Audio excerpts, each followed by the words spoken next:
dramatic in there with Big John, but now that you've had a half hour or so to think about it, are you going to ask for a rematch straight away on this thing? Hey man, I'm the fighter. The promoters will promote. I mean, I think you're gonna see an overwhelming majority of the people that are gonna want to see a rematch. I think Bellator is probably gonna want to see a rematch. Of course, I want the rematch. Whether you're in the camp that you think it was an early stoppage or not. I'm not gonna sit up here and rant and rave about all of that. You could have had 10,000 different refs in there and had it go 10,000 different ways, or on the other side. So, for me, I'm just going to we're gonna get back. I mean, I'm surrounded by the best people in the entire world, and we're gonna get back. We're gonna lick our wounds. We're gonna go back to the drawing board. The sun's still gonna rise in the morning, and I'm still gonna praise him, and life is gonna be good. And Patricio Pitbull will step back in the cage with me. It just depends on when. Obviously, the bad blood was there, and he was celebrating pretty hard immediately afterwards, but then he did come over to you, put his hand around your neck, and I just wondered what maybe he said to you and what that moment was like, given the history with you guys. And that's one thing too. And this is one of those moments whether I've said what I've said about him or not, or he said what he has said about me. The goodness of the human spirit was also shown in that moment. He came over, ticked off, ready to spit, cuss, point, ready to really kind of get after it. And then all of a sudden, you saw it hit him, and he came in more like a sportsman. It almost was as if, and Patricky was screaming more than anybody, like his brother even before the fight. But then, so he came in hot, like he was about to say something like "I told you so" type of in your face type of thing. And the human spirit took over right there, and he actually came up and said, "Congrats," which is much easier to do when you win. So I've done it 1,000 times. Did So that surprise you that he acted like that? no, man. I mean, like I said, yeah. Do I dislike the guy in a lot of senses? Absolutely. But this is a fight, and it's like I said. This is a game of inches, a game of chance. I've had numerous fights where a lot of people thought it could have been an early, there was an early stoppage. It happens. These fights happen, and we were on our way to probably giving Bellator one of the greatest fights in Bellator history. And I was about to get up, and I was about to rally, and I was about to come back, and I was about to put the pressure on him, just like I do in every single one of my fights. I just didn't get that opportunity, and Bellator feels it. They would have wanted to see it. I wanted to see it. Patricio Pitbull obviously didn't want to see it, but we'll see what happens next.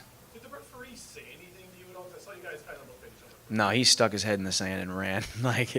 I mean, it's as I heard him. And of course his job is to tell the fighter that they were out when they were out. Just to cover his bases. And as I looked at him, just like my teammate Robbie Lawler did a couple weeks ago, looked at her, and Herb Dean, greatest referee in the entire world, and these kinds of things happen. But I looked at him as I was getting up, as I was, it is unfortunate, but this is the fight game. Can you walk us through that sequence when he knocked you down with the right hand and then the left hand? Can you walk us through that? Yeah, I threw a jab, off the center line jab, and he was able to come over top, hit me in the back, back of the head, put me to my butt. As you can see, I was completely fine there, and then kind of rolled over. I had my hands here. I mean, maybe it's my fault for not wrestling fast enough, But a lot of times I put myself in positions. You call it a shrimp, call it shelling up, call it what you want. I know I've been on the other side of that and thrown 1,000 punches against a Benson Henderson or a guy who is extremely durable. I punch myself out, and before you know it, he's huffing and puffing, and I can come back. It's kind of what I was doing.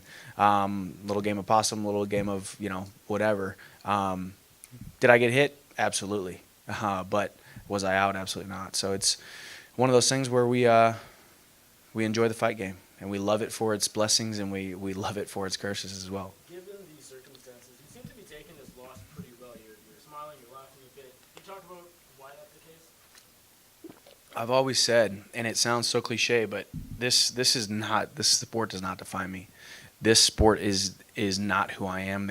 I am not a mixed martial arts fighter. That's 10 rungs on the down on the totem pole. I want to be a great father. I want to be a great husband. I want to be a great man. And I'm gonna wake up tomorrow morning and my son's gonna look at me like the greatest fighter in the world. And it doesn't matter that his dad got, lost a fight. It does. That stuff does not matter. It's not going to matter to him. Of course, does it matter for my legacy? Does it matter for my world rankings? Do me and my closest of friends and Ken and management, we're sitting back and the what ifs and this, that, and the other, of course. But this is, you cannot have great comeback stories without setbacks like this. I mean, I haven't lost a legitimate fight aside from the injury with Brent Primus. So I was going on 5 years without losing. This is my career. This is I've lost before. I've come back from losses before. I will not let this. I will not make the same mistakes I did after my first loss back when I lost to Eddie and the subsequent 2 losses after that when I lost it mentally. I'm now going to come back hungrier, a more mature, more spiritually sound, more mentally sound, more physically sound man. And if it's Patricio Pitbull that I step into the cage with next, it's going to be a good night. Was your son in attendance? He wasn't. No, he's a little baby, man. He was sleeping about 3 hours ago. But honestly, I think that's one of the hard things too, because I would love for him to be there, but I don't want to put that on my wife either. Like she's watching her husband in a cage fight another man who wants to rip his head off, yet she has to worry about the kid. So we'll see. We're going to navigate that over the next couple fights and years, and we'll see what happens. I guess the plan now is to take a bit of time off and sort of reevaluate when you want to get back in there. Yeah, we'll see. I mean, I've got the best management in the entire world. Dave Martin, Randall Allman, these guys love me. They love me for me. They want to see what is best for me. So we're gonna see what's best for me as a human being, as a man. We're gonna see what happens. I think we're gonna look for a rematch right away. We'll see what happens. Obviously, I'm gonna take a little bit of time off. I'm gonna enjoy my family, enjoy the fruits of my hard work. Yes, did I get the win tonight? No, but I still worked extremely hard and have spent time away from the family that loves me dearly, and I need to give back to them. Any chance we see you in the featherweight tournament?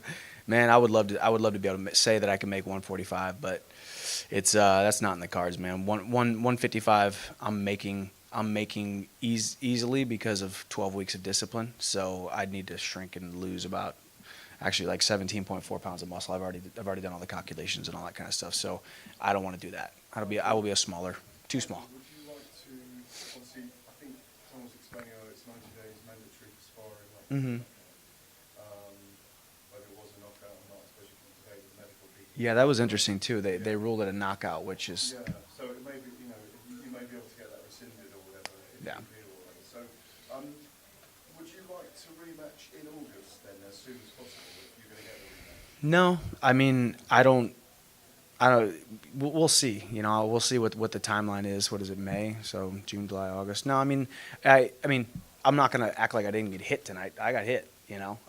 Should the fight have been stopped? Absolutely not. But I'm a smart enough man to realize that, I got to take care of myself because, like I said, number one goal is father, husband, man. And if I can't be those things down the line, this sport's a bunch of it's a big dog and pony show compared to what's really important in life. So I got to take care of myself, make sure I'm good. I just chugged 2 cover 3 brain supplements back there. So take care of the body, and we'll see what's next. Do you foresee the bad blood between you and the Pitbull brothers coming to an end now? No. I mean, probably not. I mean, here's what I will say. If the roles were reversed tonight and I would have done this to him, the bad blood would have shot through the roof because he would have said, I want the rematch. It was stopped too soon, blah, blah, blah, blah, blah. I'm not that man. I want the rematch. I want the belt back. I've been the champion here now the majority of my career. The only 3-time Bellator champion. Now I just get an opportunity to be the 4-time Bellator champion. Let's run it back. Let's grab that belt back, and let's see what happens in the future. Michael, there's an argument that at the highest level, two champions fighting each other, that a referee should hesitate more to step in for a TKO. Do you share that view? Yeah. I think, yeah. Well, especially given it's hard because, yes, you have to. This is a sport in which we have to save ourselves from ourselves. Referees are put in there to save ourselves, save the fighters from themselves. So it's a little bit unfair for me to say, you know, hey, if I get, I have so much confidence in my heart that I could be completely out and I'm going to come back and I'm still believing that I'm going to come and win the fight, no matter who it is. So yes, I'm in that camp. I think the referee, and we won't even talk about the referee. I didn't know who the referee was. I know I saw Mike Beltran out there, phenomenal referee. I saw a couple other very experienced guys, you know, but I had never heard of this ref or seen this ref. But it's one of those things. We got to keep going. He's very experienced on a local level. He's a Chicago rep. Good local level. It's good. If Patricio vacates the belt, would you be disappointed at all if you fight for the belt again? It's not him. Yeah, that's true. I mean, I guess he could just vacate and run back down and not have to fight me, which that could possibly happen. But I mean, really, I mean, it's about, yes, of course, it's about avenging the loss, but I will not lose. I'm not going to lose sleep over Patricio Pitbull. I know that doesn't sound like realistic, but I'm not going to lose sleep over it. I'm not going to lose sleep over this fight. I'm not going to, you know, of course, I wanted to win, but you know, we'll see. We'll see what happens if he vacates and he bounces out. We'll see what's next. If Bellator puts me in the number one contender spot, or they have me in the title fight, we'll see. So the belt is more important. Just winning my next fight's the most important, honestly. You know, and that's what I've kind of touched on in the past too. It's what I've realized now over the last, you know, I've been fighting for almost 10 years now, just to be fighting at this level, just to be competing at this level, just to look down on my body and not have replacements and PRPs and stem cells and all these kind of like crazy things. Like my body is held up extremely well, and I'm not a bionic knees or any of that kind of stuff. And just to be competing at this level and still performing at a high level, I still truly believe I was the best fighter I've ever been tonight stepping into that cage. I just got you know, a set of circumstances that ensued. Every single opportunity to step into a cage is awesome now. So. How much has your approach to losing the title, to how you deal with that, how you move forward, how much has your approach to all this changed since the first time? I think the biggest thing is remembering exactly who you are. The problem I made when I lost that first fight, I went from 12-0 with, you know, 10 finishes, 9 in the first round, to losing a fight, and all of a sudden all of a sudden I told myself that I wasn't that good. I'm still just as good right now, having lost this fight, the moment I stepped into the cage tonight, and I will continue to get better. Continuing to realize it's just a maturation process, that when we have these setbacks in life, these setbacks are necessary so we can keep on failing forward, so we can keep on having these you know, these failures, and keep having, whether it's on a big stage like this, or whether it's within your community, whether it's within your organization, whether it's within your family. We all have these setbacks, and the way that we respond to these setbacks instead of just reacting to them.